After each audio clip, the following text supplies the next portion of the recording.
Kamthi seat से Maharashtra BJP अध्यक्ष चंद्रशेखर बावनकुले ने नॉमिनेशन फाइल किया। महायुति में मनमुटाव से किया इनकार। चंद्रशेखर बावनकुले बोले, कुछ जगहों पर फ्रेंडली फाइट होगी जिसकी घोषणा की जाएगी। महाराष्ट्र में फिर से महायुति की सरकार बनेगी, डिप्टी सीएम देवेंद्र फडणवीस का बयान। नवाब मलिक ने एनसीपी के टिकट पर नॉमिनेशन फाइल किया। मानखुर्द शिवाजी नगर से लड़ेंगे चुनाव। नवाब मलिक के लिए प्रचार करने का सवाल ही नहीं उठता, बीजेपी नेता आशीष शेलार का बयान। मुंबई की बोरीवली सीट से बीजेपी के पूर्व सांसद गोपाल शेट्टी ने नामांकन किया। निर्दलीय लड़ेंगे चुनाव, टिकट कटने से है नाराज। गोपाल शेट्टी की बीजेपी को 2-2, कहा नामांकन वापस नहीं लूंगा, पार्टी को जो एक्शन लेना है ले लें। बागी बीजेपी नेता अतुल शाह के बदले सुर, कहा नामांकन करके पार्टी को नुकसान नहीं पहुंचाऊंगा। महाराष्ट्र कांग्रेस अध्यक्ष नाना पटोले ने साकोली सीट से नामांकन दाखिल किया। शिंदे सरकार को किसान और युवा विरोधी बताया। कांग्रेस नेता बालासाहब थोराट ने भरा पर्चा। महाराष्ट्र की संगमनेर विधानसभा से लड़ेंगे चुनाव। बारामती उम्मीदवार युगेंद्र पवार ने शरद पवार के साथ की पूजा। अजीत पवार से है मुकाबला। युगेंद्र पवार के बारामती से चुनाव लड़ने पर बोले शरद पवार, लोकतंत्र में सबको चुनाव लड़ने का है अधिकार। ये मुकाबला चाचा भतीजे के बीच नहीं, बीजेपी के खिलाफ है। शरद गुट की सांसद सुप्रिया सुले का बयान। बीजेपी सांसद नारायण राणे का अटैक, जनता को धोखा देना ही महाविकास अघाड़ी का काम है। एआईएमआईएम प्रत्याशी इम्तियाज जलील ने भरा नामांकन। औरंगाबाद पूर्व सीट से लड़ रहे हैं चुनाव। भिवंडी पश्चिम से नामांकन के बाद बोले एआईएमआईएम नेता वारिस पठान, मुझे पूरा भरोसा जीत मेरी होगी। सपा नेता अबू आजमी ने कहा, हम महाविकास अघाड़ी का हिस्सा पर फ्रेंडली फाइट करेंगे। कांग्रेस उम्मीदवार अमीन पटेल ने मुंबादेवी सीट से भरा पर्चा। कहा, महाराष्ट्र में महाअघाड़ी की ही जीत होगी। वर्ली से शिंदे गुट के उम्मीदवार मिलिंद देवड़ा का नामांकन से पहले रोड शो निकाला। एनसीपी ने 2 और नामों की घोषणा की। मोर्शी से देवेंद्र महादेव राव को टिकट। शिवसेना नेता संजय निरुपम ने दिंडोशी सीट से भरा पर्चा। कहा, पूर्ण बहुमत के साथ बनेगी महायुति की सरकार। यूपी उपचुनाव को लेकर डिप्टी सीएम केशव मौर्य का दावा। कहा, 9 की 9 सीटों पर बीजेपी जीतेगी। केशव प्रसाद मौर्य ने सपा और कांग्रेस पर साधा निशाना। कहा, स्वार्थ के आधार पर कोई गठबंधन नहीं टिक सकता। दिल्ली में चुनाव से पहले कांग्रेस को झटका। पूर्व विधायक मतीन अहमद के बेटे जुबैर अहमद और बहू शगुफ्ता आप में शामिल। आप के अल्पसंख्यक प्रकोष्ठ के अध्यक्ष अब्दुल रहमान का इस्तीफा। सीलमपुर सीट से टिकट कटने का डर। झारखंड को लुटेरों और ठगों से बचाना है, बीजेपी प्रदेश अध्यक्ष बाबूलाल मरांडी का अटैक। जेएमएम उम्मीदवार कल्पना सोरेन ने जीत का दिया भरोसा। कहा, जनता जानती है सच कहां है और झूठ कहां है। आरजेडी नेता तेजस्वी यादव का बयान। झारखंड में महागठबंधन की सरकार बनना तय। हरियाणा चुनाव में कांग्रेस के आरोपों को चुनाव आयोग ने निराधार और गलत बताया। पार्टी को गैर जिम्मेदाराना आरोपों से बचना चाहिए। वायनाड में प्रचार के दौरान प्रियंका गांधी बोली, राहुल की तरह पूरी ताकत से मुद्दों को उठाऊंगी। प्रियंका गांधी ने कहा, राहुल को वायनाड सीट छोड़ने का बेहद दुख। आपने तब उनका साथ दिया जब सबने मुंह मोड़ा। मलप्पुरम में प्रियंका गांधी ने फुटबॉल स्टेडियम का दौरा किया। खिलाड़ियों से की बात। अब 70+ वाले बुजुर्गों का होगा मुफ्त इलाज। पीएम मोदी ने सौंपे आयुष्मान वंदना कार्ड। पीएम मोदी ने 12,850 करोड़ से ज्यादा की परियोजनाओं का शुभारंभ किया। स्वास्थ्य क्षेत्र से जुड़ी हैं परियोजनाएं। पीएम मोदी का दिल्ली बंगाल सरकार पर अटैक। कहा, राजनीति स्वार्थ के लिए आयुष्मान भारत योजना से जुड़ नहीं रही। पीएम मोदी ने 51,000 से ज्यादा नियुक्ति पत्र बांटे। कहा, हम चाहते हैं ज्यादा से ज्यादा युवाओं को रोजगार मिले। बाबा सिद्दीकी के बेटे और सलमान खान को जान से मारने की धमकी। जिशान सिद्दीकी के ऑफिस के लैंडलाइन पर आया फोन। जिशान और सलमान खान को धमकी देने वाला गिरफ्तार। नोएडा से गुरफान खान अरेस्ट।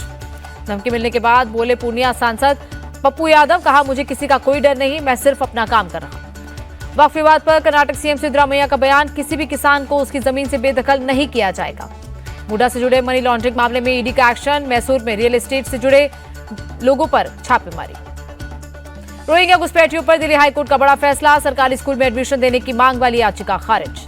दिल्ली हाईकोर्ट ने कहा, कोर्ट नागरिकता नहीं दे सकता, यह सरकार का काम। आप विधायक अमानतुल्लाह के खिलाफ ईडी का एक्शन। मनी लॉन्ड्रिंग केस में सप्लीमेंट्री चार्जशीट दाखिल। पत्नी मरियम का भी नाम। अंकुश और वैभव जैन को दिल्ली हाईकोर्ट से जमानत। Satyendra Jain money laundering case में है सह आरोपी। झारखंड विधानसभा चुनाव के बीच ईडी का एक्शन। रांची में शराब घोटाला मामले में की रेड। झारखंड के सीनियर आईएएस अधिकारी विनय चौबे पर रेड। उत्पाद विभाग के संयुक्त सचिव गजेंद्र सिंह पर भी छापेमारी। वृंदावन में बाल संत अभिनव अरोड़ा की शिकायत पर केस दर्ज। जान से मारने की धमकी मिलने का लगाया आरोप। भुवनेश्वर में केंद्रीय औषधि प्रशिक्षण प्रयोगशाला का उद्घाटन। सीएम मोहन चरण मांझी हुए शामिल।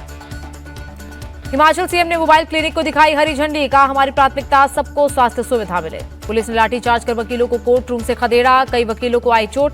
वकीलों ने जज और पुलिस के खिलाफ की नारेबाजी। यूपी के कौशाम्बी में चैरिटेबल ट्रस्ट के संचालक पर मानव अंगों की तस्करी का आरोप। डीएम ने बिठाई चार्ज। ट्रस्ट में काम कर चुके अंसार अहमद का आरोप, मनोरोगियों की हत्या कर मानव अंगों की तस्करी करता है संचालक। पटना में मेट्रो सुरंग निर्माण के दौरान बड़ा हादसा, ब्रेक फेल होने के बाद मशीन ने मजदूरों को रौंदा, 2 की मौत, 8 घायल। पटना में अशोक राजपथ पर हो रही थी मेट्रो के लिए खुदाई, उड़ीसा के रहने वाले हैं मजदूर। हादसे पर बिहार सरकार सख्त, मंत्री नितिन नबीन ने पटना डीएम और मेट्रो प्रशासन से मांगी रिपोर्ट। हादसे पर बिहार के डिप्टी सीएम विजय सिन्हा ने जताया दुख, मृतकों के परिजनों को मदद का दिया भरोसा। अयोध्या राम मंदिर को बम से उड़ाने की धमकी देने वाला मकसूद अंसारी गिरफ्तार, बिहार के भागलपुर से पकड़ा गया। मकसूद अंसारी से पूछताछ में जुटी एटीएस और खुफिया एजेंसियां, देश विरोधी संगठन में शामिल होने की भी हो रही जांच। यूपी के सुल्तानपुर कांड में एक और आरोपी गिरफ्तार, एसटीएफ ने 1 लाख के इनामी अंकित यादव को पकड़ा। ग्रेटर नोएडा में मैथ लैब का भंडाफोड़, छापेमारी में 95 किलो ड्रग्स बरामद। पुलिस ने तिहाड़ जेल वार्डन समेत 4 को गिरफ्तार किया, मजिस्ट्रेट ने सभी आरोपियों को 3 दिन की पुलिस हिरासत में भेजा। हैदराबाद में स्ट्रीट फूड स्टॉल से मोमोज खाने के बाद महिला की मौत, 15 लोग बीमार, पुलिस ने केस दर्ज किया। जम्मू कश्मीर के उधमपुर में मिनी बस फिसलकर खाई में गिरी, 26 नर्सिंग छात्र समेत 30 लोग घायल। राजस्थान के सीकर में दर्दनाक हादसा, 12 लोगों की मौत, 3 दर्जन से ज्यादा लोग घायल। एम्स ऋषिकेश में हेली एम्बुलेंस सेवा शुरू, केंद्रीय मंत्री राम मोहन नायडू बोले दूर दराज में भी हेल्थ फैसिलिटी पहुंच सकेंगे। दिल्ली में रन फॉर यूनिटी को अमित शाह ने दिखाई हरी झंडी, केंद्रीय मंत्री मंडाविया और मनोहर लाल खट्टर रहे मौजूद। गुजरात सीएम ने रन फॉर यूनिटी मैराथन को दिखाई हरी झंडी, राष्ट्रीय एकता दिवस पर लोगों ने लगाई दौड़। नवी मुंबई की पंचानन सोसाइटी में 2 गुटों में विवाद, दिवाली पर बिल्डिंग कैंपस पर लाइटिंग करने पर जताई आपत्ति। बकरी ईद पर हिंदू परिवारों ने सोसाइटी में बकरे काटने का किया था विरोध, अब मुसलमान दिवाली पर लाइटिंग का कर रहे विरोध। दिलजीत दोसांझ के कॉन्सर्ट के बाद दिल्ली के जवाहरलाल नेहरू स्टेडियम का बुरा हाल, कचरे से भरा स्टेडियम। जवाहरलाल नेहरू स्टेडियम में 31 अक्टूबर से होने वाले हैं इंडियन सुपर लीग के मुकाबले, मैच के पहले कचरे की आई तस्वीरें। 500 साल बाद रामलला पहली बार अपने अयोध्या मंदिर में मनाएंगे दिवाली, पीएम मोदी का बयान। दीपावली से पहले सजी अयोध्या, राम की पैड़ी पर दीपों से की जा रही सजावट।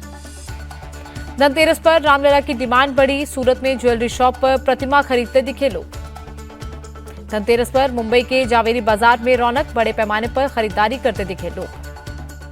भोपाल में बीजेपी दफ्तर में धनतेरस की पूजा, प्रदेश अध्यक्ष वीडी शर्मा समेत कई नेता हुए शामिल। एमपी सीएम ने वोकल फॉर लोकल को प्रमोट किया, भोपाल में खरीदा दिवाली का सामान। दिवाली छठ पर घर जाने वालों के लिए नई दिल्ली रेलवे स्टेशन पर यात्रियों की भारी भीड़, स्टेशन के बाहर वेटिंग एरिया बनाया गया। दिल्ली बीजेपी अध्यक्ष वीरेंद्र सचदेवा का हमला, बोले एक वर्ग विशेष को खुश करने के लिए दिल्ली सरकार हिंदुओं पर पाबंदियां लगाती है। एमपी में दिवाली पर बजरंग दल के होर्डिंग पर बवाल, लिखा सामान उनसे खरीदें जो दिवाली मनाते हैं। बजरंग दल के होर्डिंग पर कांग्रेस ने जताई आपत्ति, डीजीपी से की शिकायत, कहा देश को बांटने का काम कर रही है बीजेपी। दिवाली पर तमिलनाडु सरकार का ऐलान, कल स्कूल कॉलेजों में रहेगा हाफ डे। त्योहारों को लेकर दिल्ली पुलिस अलर्ट पर, सरोजनी नगर मार्केट में बढ़ाई गई सुरक्षा, सीसीटीवी से भी रखी जा रही नजर। दिल्ली में प्रदूषण पर काबू पाने में जुटा प्रशासन, सफदरजंग इलाके में पीडब्ल्यूडी ने किया पानी का छिड़काव। जम्मू और कश्मीर के गुरेज और बांदीपुरा में बर्फबारी, तुलैल घाटी के ऊपरी इलाके बर्फ की चादर में लिपटे।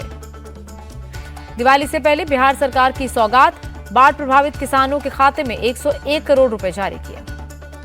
तमिलनाडु की राजधानी चेन्नई में हुई झमाझम बारिश, तापमान में आई भारी गिरावट। धनतेरस पर सोना 300 रुपए बढ़कर 81,400 रुपए प्रति 10 ग्राम पर पहुंचा।